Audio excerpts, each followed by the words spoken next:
Hello, amazing parents and caretakers, and welcome to the Pumped Up Parenting Podcast. I'm your family empowerment coach, Celia Kibler. I'm a mom of a blended family of 5 kids. I'm a grandma of 9 kids, an author, a teacher, a speaker, and a consultant with over 40 years of training and real-life parenting experience.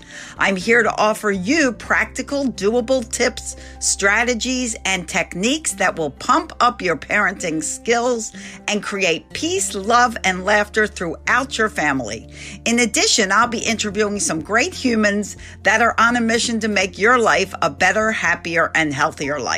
So let's not waste any time and get started with the next episode of the Pumped Up Parenting Podcast. Thanks for listening.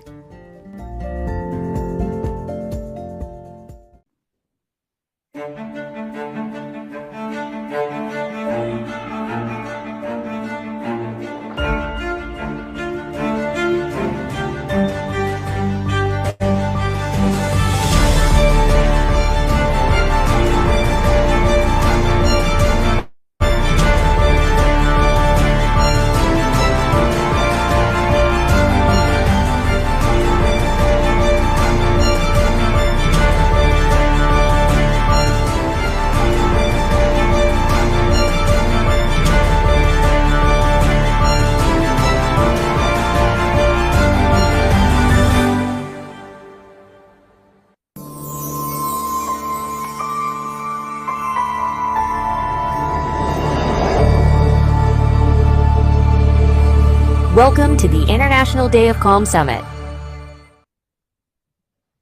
Welcome back, and thank you for that beautiful video. Our back people, our people that are making this awesome are Czar Kasigan and Czar, you have like a different married name, right? And Anupam Sharma, and just amazing stuff. So, Ali, before we start your session, I would like to talk about who you are, because there's a lot of greatness in this wonderful friend of mine.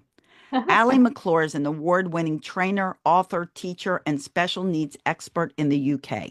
She has over 20 years of experience bringing her unique and inspiring strategies and support to parents and educators. Her lifelong passion lies in her depth of understanding of children's learning and what lies behind their behavior. Creator of the internationally recognized Fingertips, Talking Together, 5-Finger Thinking tool and book, Ali hosts a monthly podcast and speaks globally about brilliant behavior, the power of play, and supporting self-regulation. Ali is probably best known for her timeless book, Making It Better for Boys. Her strategies are simply brilliant. They seem simple, but they enable everyone to shine. Her innovative teaching methods and resources have made a lasting impact on families worldwide. She feels privileged to be an active participant in global education networks whilst remaining grounded, continuing her hands-on work supporting children, schools, and families. I bring you Ali McClure. Hi, Ali.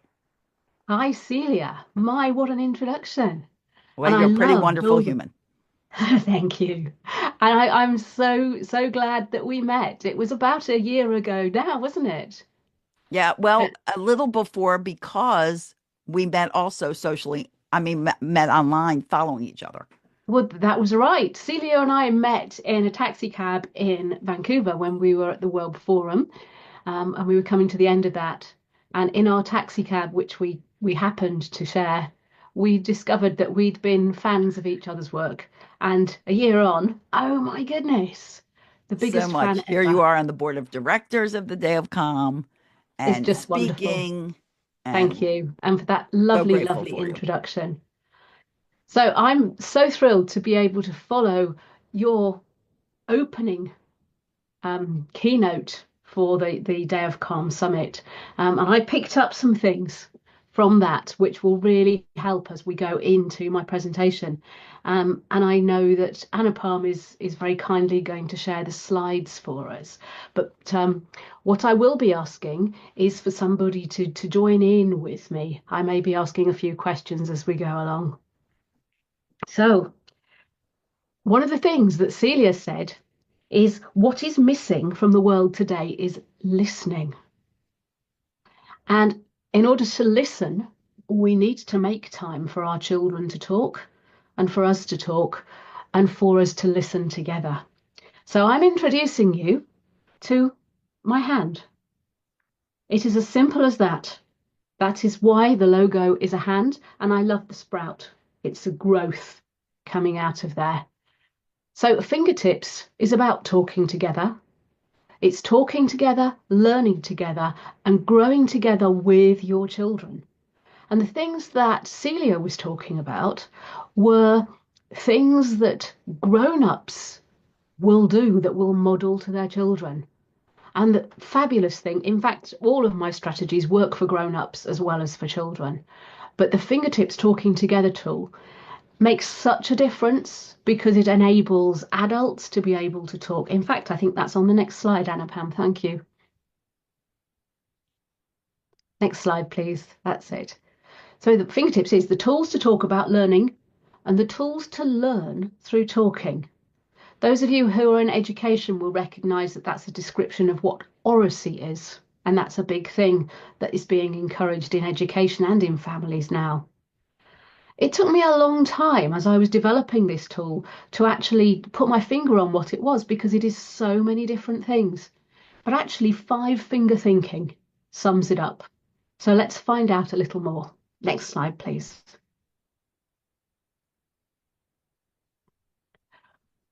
What it does for us today, when we're looking at the day of calm, it enables adults to see the best in their children. And I'm a parent. I have 3 young adult sons, various neurodiversities. Sometimes it's a struggle to see the best. Sometimes when things are tough, it is a struggle to see the best. But this tool helps you. Not only does it help you to see the best, but to bring out the best in the children. But importantly for me, it helps the children to see the best in themselves so that when we're not there, they will still use this tool. And they do. And I see it. And it brings a smile to my face and humbles me every time I come across people using this simple tool in all sorts of aspects of their lives. So I'm now going to ask for one of our colleagues to answer a question for me. Who's there behind a screen that might be happy? Maybe if I put up the question first, you'll know what it is that you're answering. If not, I'll ask Celia. Next slide, please.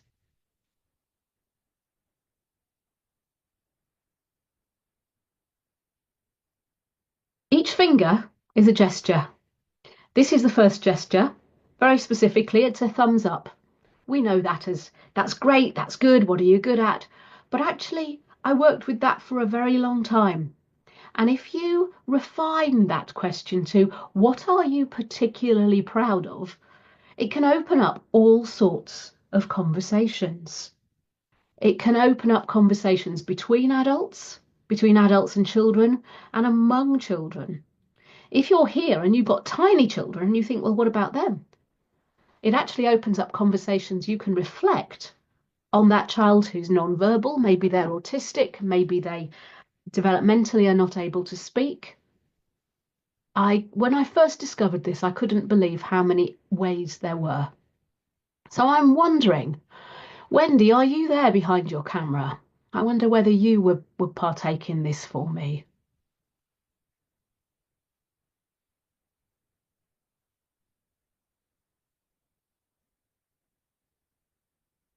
Okay. I'm going to come back to Celia. Because Celia, I know lots about you professionally, but this is just day of calm aside, your family aside, thinking of the broader Celia. Can you tell us something that I might not know that you're particularly proud of? Putting my family aside because my children are what I'm most proud And of. people do very often answer and tell me all about their children first, but I'm actually Right. asking Celia the person What am about. I particularly proud of? There are many things I'm proud of what I have accomplished in my life because as a child, I was, I very actually thought I was stupid my whole life. Oh my goodness. And until recently, I realized I'm not so stupid. And so I'm very proud that I have accomplished the things I have accomplished. I never thought I would. Um, Is there and anything that we may not guess that you've accomplished? you Something a just little want to bit get left this out of field. me. Pardon? You just want to get this out of me, I right? do. I do. Well, something that you may not guess that I've accomplished. Okay. So, what you may not know is I've scoliosis. I wore a body brace for 5 years of my Oh. childhood from 8th grade to 12th grade. And a lot of my self-doubt and my shyness, believe it or not, was built into that brace. I mean, that brace went from my neck to my hips, wrapped fully around my body. And I spent the important teen years of my life in that brace. And so I feel very accomplished that I have learned one thing in life, and it may surprise you, that my feelings matter. And the reason I say that is because wearing this body brace for Mm. 5 years, my appointments were in the Children's Hospital. They were outpatient visits in the Children's Hospital in Baltimore. And the outpatient clinic was right next to the terminal ward. So walking by those windows in the terminal ward or rolling by because there are kids in wheelchairs that had cancer and were dying of all kinds of things. There was this one little boy and he was in a wheelchair. He didn't have any legs and he would just roll by back and forth and just say, "Don't look at me. I'm not a freak. Don't look at me. I'm not a freak." That's all he would say. And then there was this other little girl who was on a gurney and she had a rare skin disease and she was going to be dead in a year. Her skin was just melting away. There was no cure. And this child would laugh. Oh my gosh, she had the best spirit. And you'd hear her laugh. She couldn't stand up. She couldn't walk. She couldn't do any of that. But she was always laughing. And I thought to myself, what right do I have to complain? Mm. I wear a brace. Yes, I wear it 22 out of 24 hours a day, but for 2 hours a day, I get to take it off. I have to sleep in it. I did not like it, was not my friend, but I had no right to complain about it because here were these other children going through so much worse than I was ever going through. And it did gain me the philosophy that whatever I'm going through, there's someone in the world having a harder situation of it. But what I also believed was even if I felt upset about something or angry about something, I really didn't have a right to feel that. Mm. And I would say as I grew, I realized I do have a right to my feelings. I don't have to always be this perfect child. I don't always have to be doing everything right. I can speak up. I can be Yeah. upset about my brace. And I regret one thing in my life. And they said, now I'm going to cry again because, like, we're having therapy here. So, Gosh. my mother passed away of ALS. Terrible. Nobody wants this.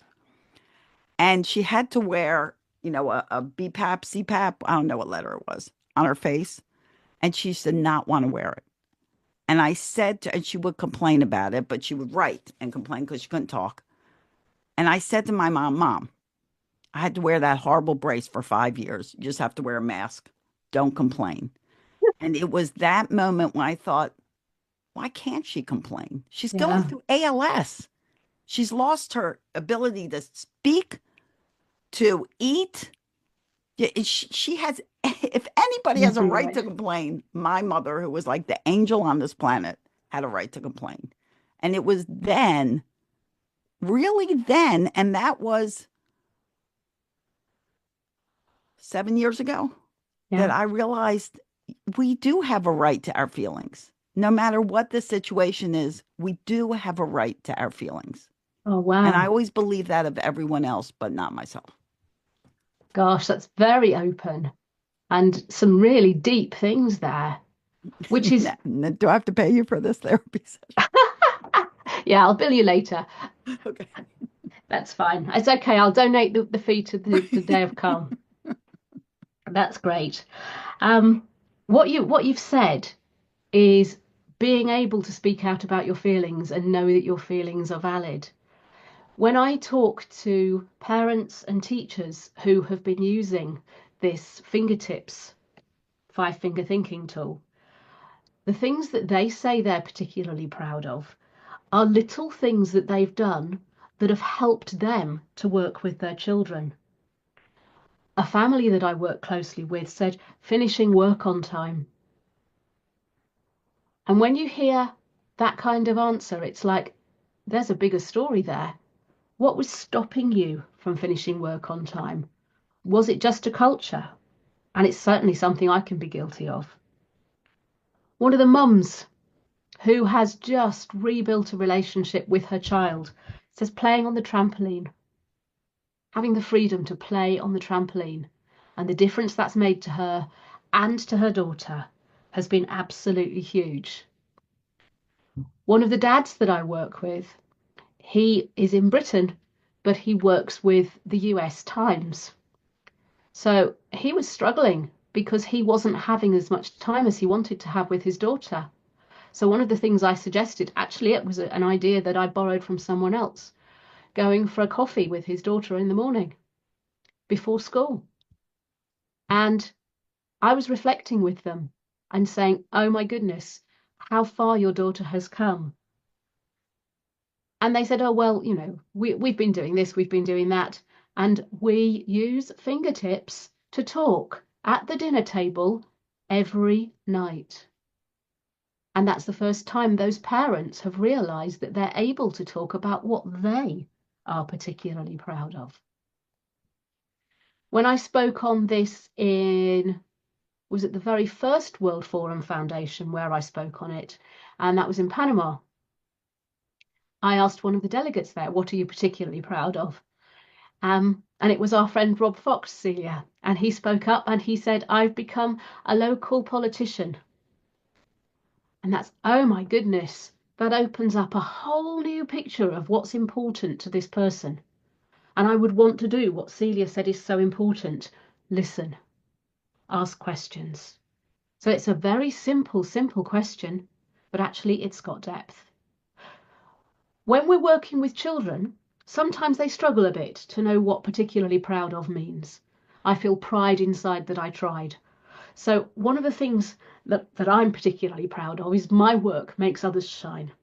If you draw a little sunshine on here, then the children hold it to this part and they say, what makes me shine is when I build my blocks. What makes me shine is when I make the picture look just like mummy.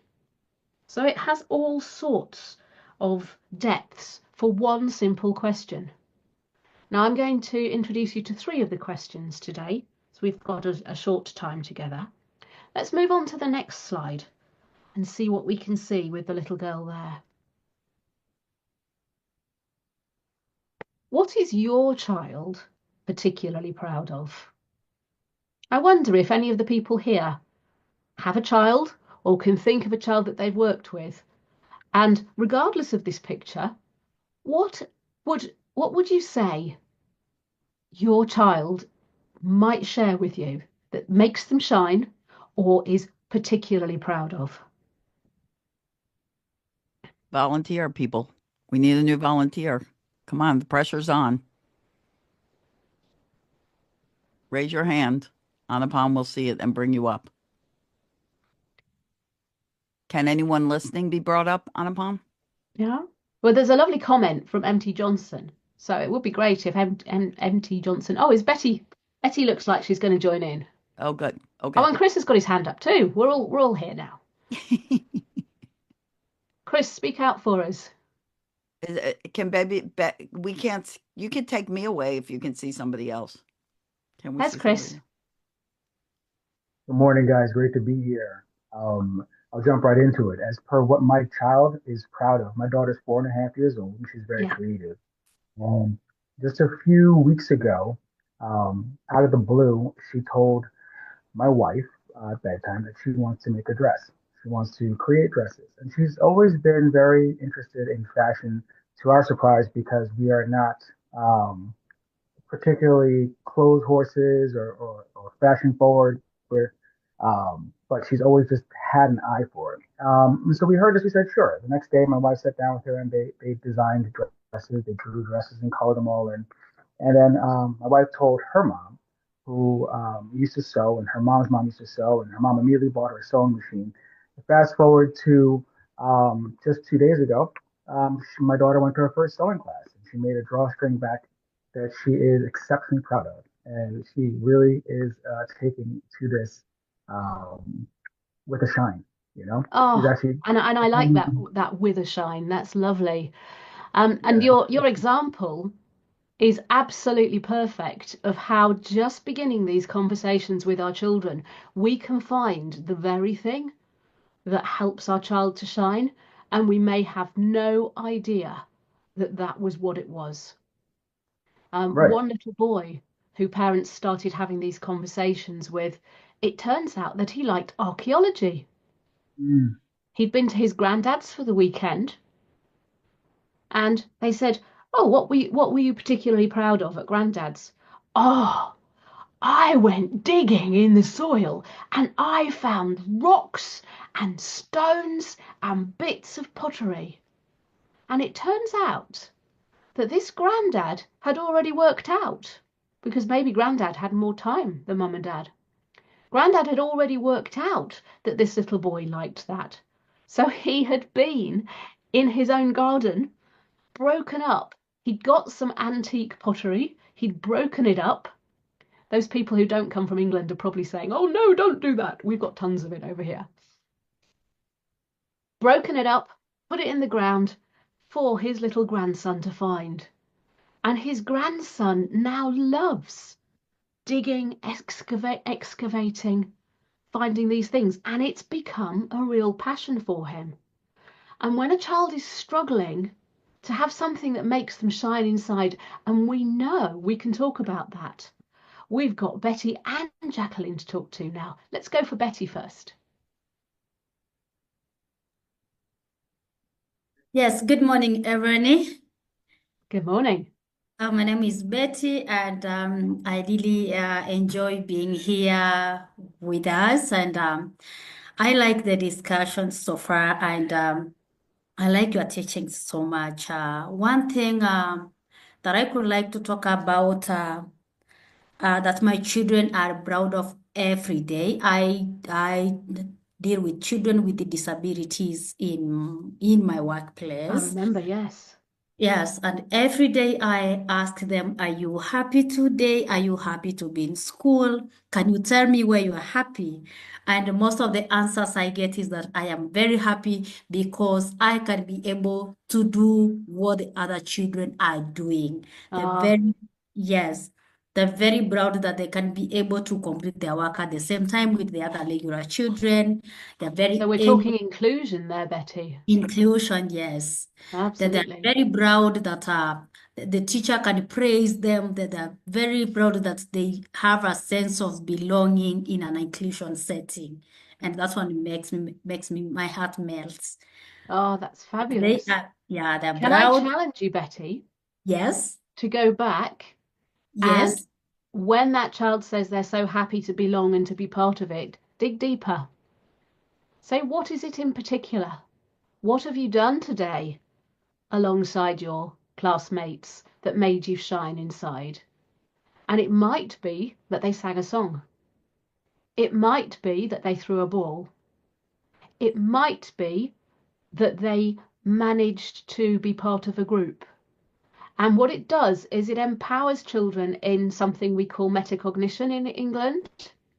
It may be a universal term, to start to understand their own learning. And so when we get children to be able to speak like this at school, then they go back and the parents start saying, "What?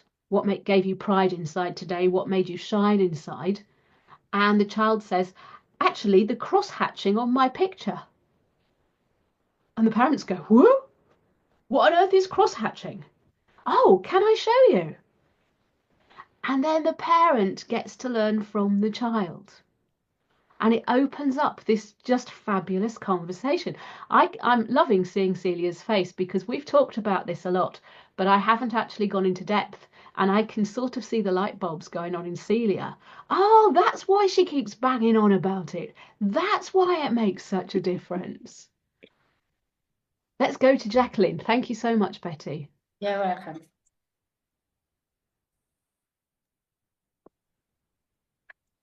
Hi, Jacqueline. Hello. Hi, Ali. Can you hear me? I can. Where are you from, Jacqueline?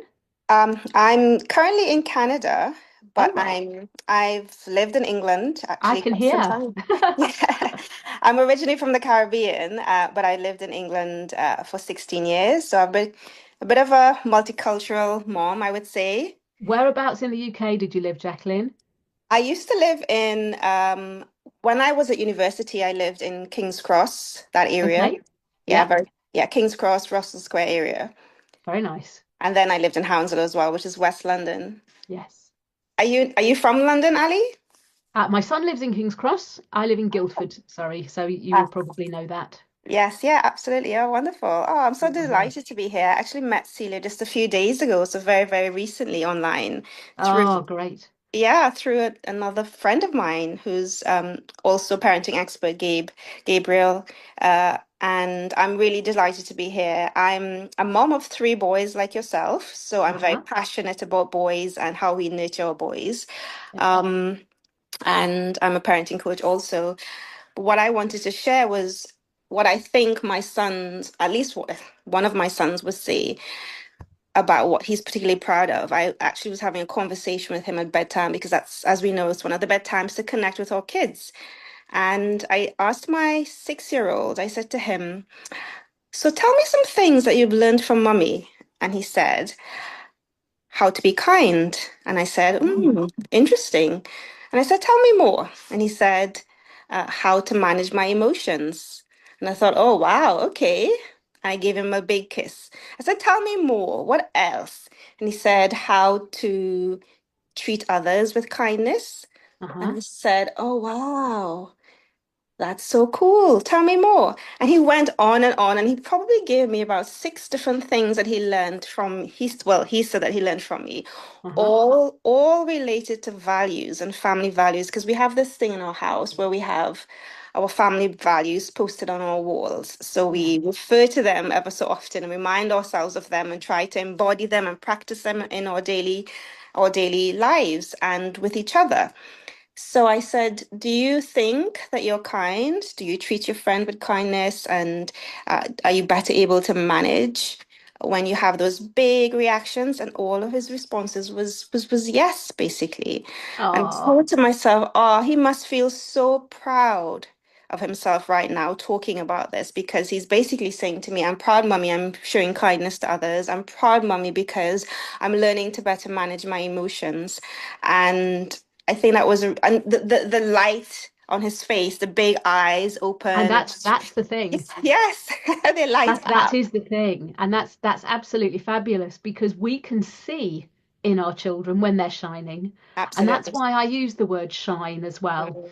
Yeah, Because if and thank you, Jacqueline. Thank you so much for that lovely example. I like welcome. your values and the conversations with your son.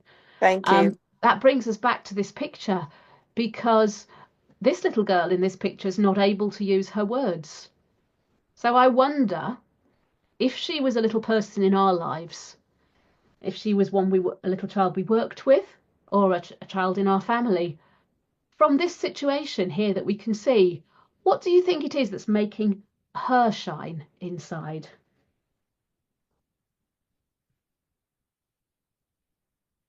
Wendy, were popped up earlier on.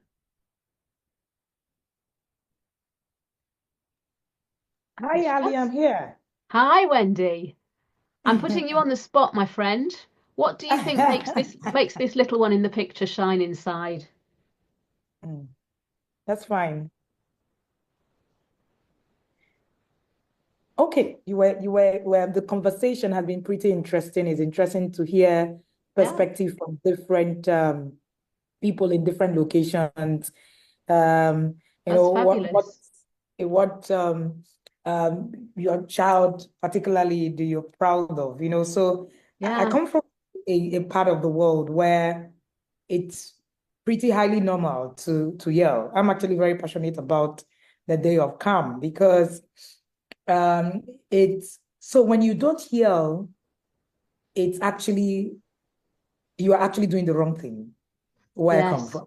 absolutely. So, So could I so just ask you, it's very, very interesting, Wendy, but could I just ask you for the moment, if I could just press pause and ask you to take a little look at this little girl for me yes, yes, and please. see if you can work out what makes her shine inside. What Hmm. would you say?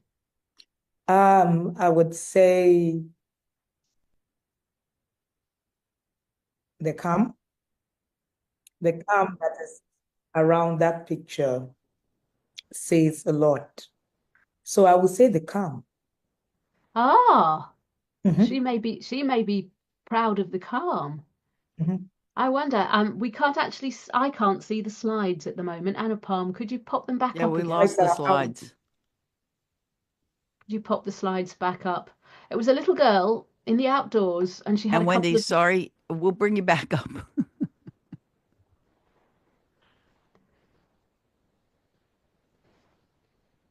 Wendy, do you want to carry on telling us a little more while we're waiting for the slides to come back up? Yeah, so Wendy, well, let me since we're waiting, let me tell you who Wendy is because she's amazing. She's my dear friend, another dear friend. And the slide is back. Okay, so I'll after your thing, I'll tell you about Wendy. There we go. So this so little girl, from my understanding, hmm, is very sensory needy. She has sensory stimulation from those leaves. mhm. So in a moment, she's going to throw them up in the air and they're going to float down and she's going to watch them. And that makes her shine inside. And that gives us an insight into what's going on for that little girl. Now, I'm coming back to her, was it Jacqueline? And if I could have the next slide, please, Anna Palm. Jacqueline was saying that, oh,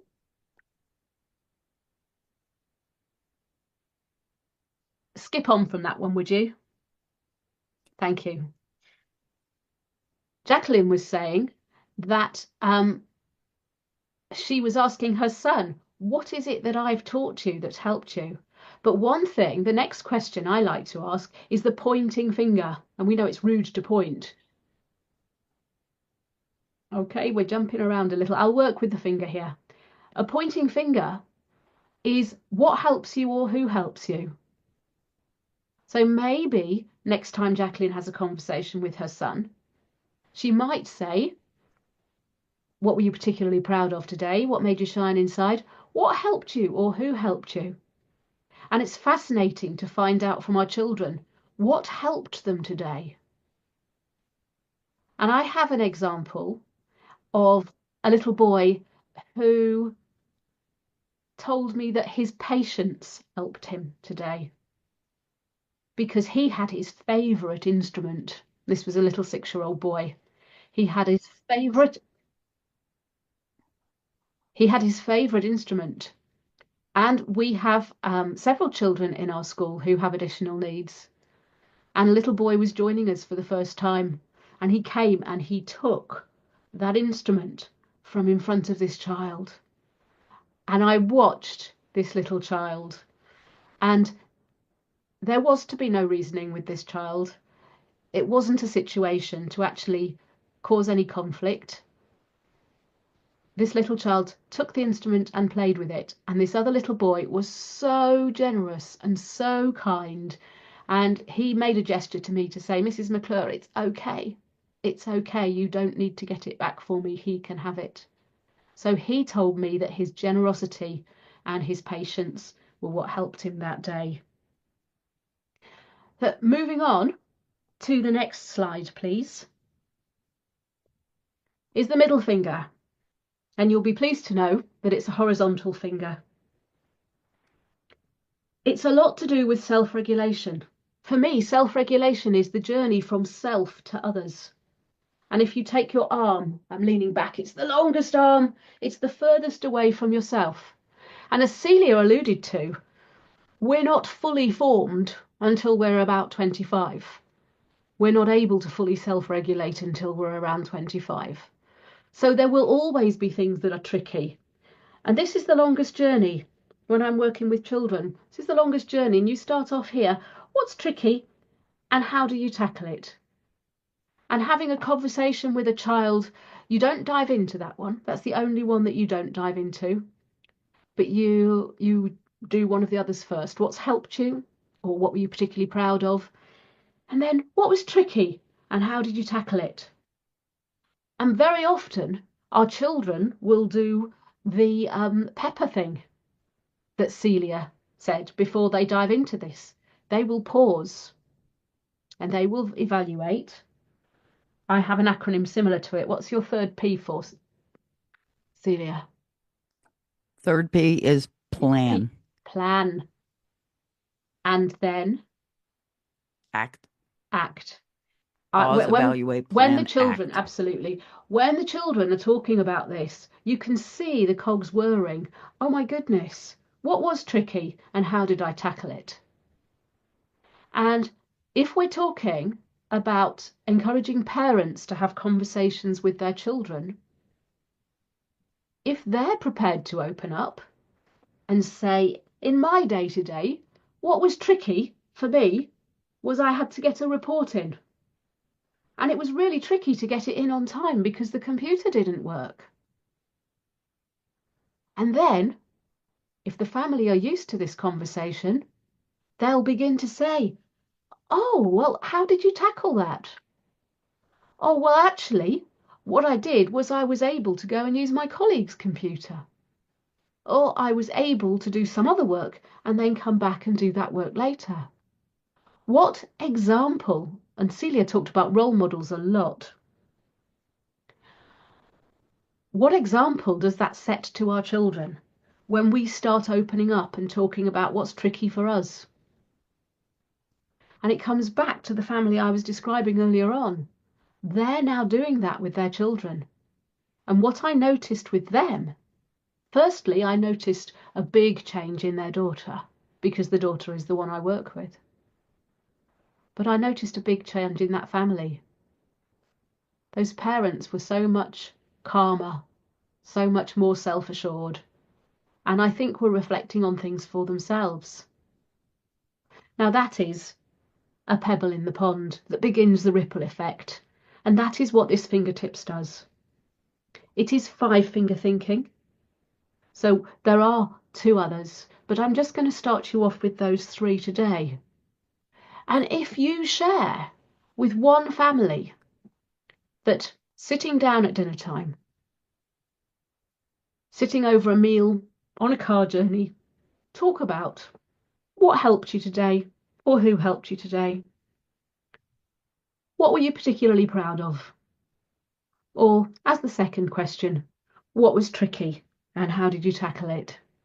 I'm just going to put those 3 up for you to have a look at so you can see those 3 different gestures. Thank you, Anupam.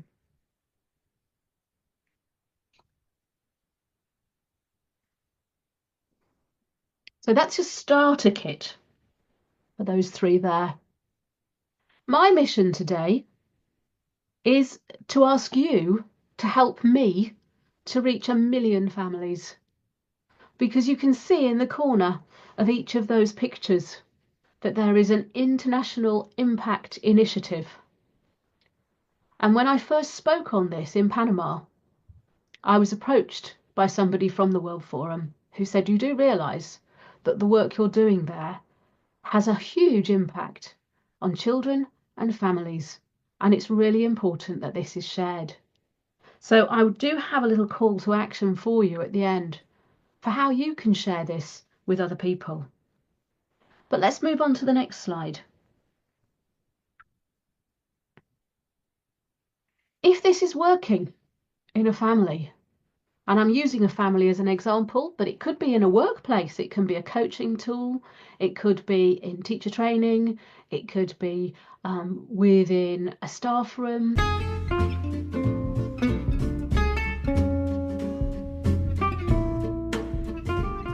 Thank you for listening to the Pumped Up Parenting Podcast. If this episode was helpful to you, please share it with a friend and leave us a review that will help others.